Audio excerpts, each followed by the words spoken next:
மயக்கம், குழப்பம், கலக்கம். காற்றோடு விளையாடிக் கொண்டிருந்து உன் சேலை தலைப்பை இழுத்து நீ இடுப்பில் செருகிக் கொண்டாய்.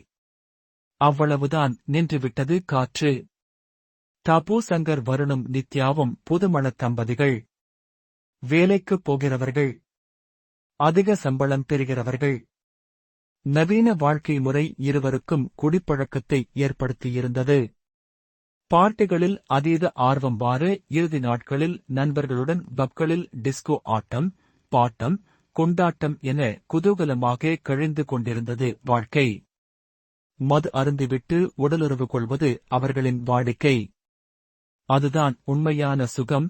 மது மயக்கத்தில், செக்ஸில் நீண்ட நேரம் இன்பம் பெற முடியும் என நம்பினார்கள். 9 மாதங்கள் கழிந்தன. வருணுக்கு ஆண்குறியின் விரைப்புத்தன்மை குறைய ஆரம்பித்தது. அவனால் செக்ஸில் முழுமையாக ஈடுபட முடியவில்லை. நித்யாவுக்கும் செக்ஸ் மீதான ஆர்வம் குறைந்தது. ஆசை இருந்தாலுமே கூட செக்ஸ் மீது ஈடுபாடு இல்லாததை உணர்ந்தாள். இருவரும் டாக்டரிடம் ஆலோசனைக்குச் சென்றார்கள். அவருடைய ஆலோசனை மது அருந்திவிட்டு செக்ஸில் ஈடுபடுவது எவ்வளவு தவறான விஷயம் என்பதை அழுத்தம் திருத்தமாக அவர்களுக்கு உணர்த்தியது. ஆல்கஹால் அருந்துவதால் செக்ஸில் நன்றாக ஈடுபட முடியும் என்ற நம்பிக்கை மக்களிடம் பரவலாக இருக்கிறது. இந்த மூட நம்பிக்கைக்கு ஷேக்ஸ்பியரின் பிரபலமான ஒரு வாசகத்தை உதாரணமாக சொல்லலாம். Alcohol may increase your desire, but it takes away the performance. இதில் பாதிதான் உண்மை. மது செயல்திறனை மட்டுமல்ல, செக்ஸின் மீதான ஆர்வத்தையும் குறைத்துவிடும். மது அருந்துவதால் மனத்தடை ஒரு விதத்தில் குறைகிறது என்பது உண்மையே.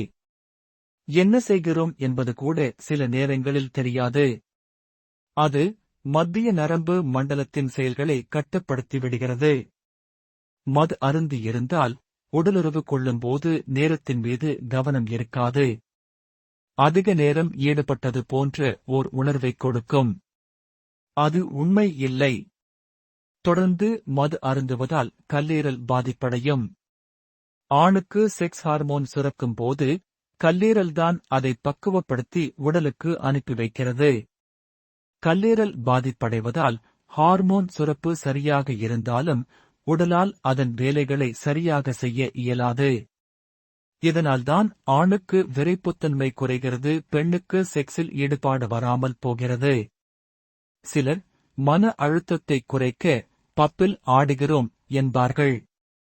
மது அருந்திவிட்டு ஆடினால் மன அழுத்தம் குறையாது.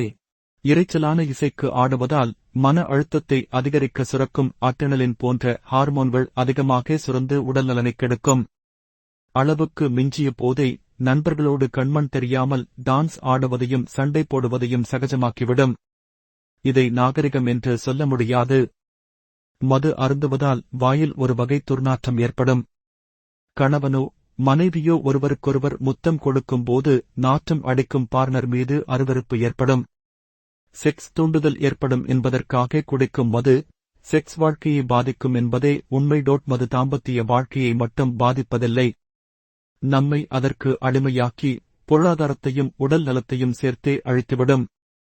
சிலர் மீன் மாதிரி மதுவில் நீந்த வேண்டும் என்பார்கள். உண்மை மீன் என்ன குடிக்கிறதோ தண்ணீர், அதை மட்டும் குடித்தால் நம் உடல் நலனுக்கும் தீங்கில்லை.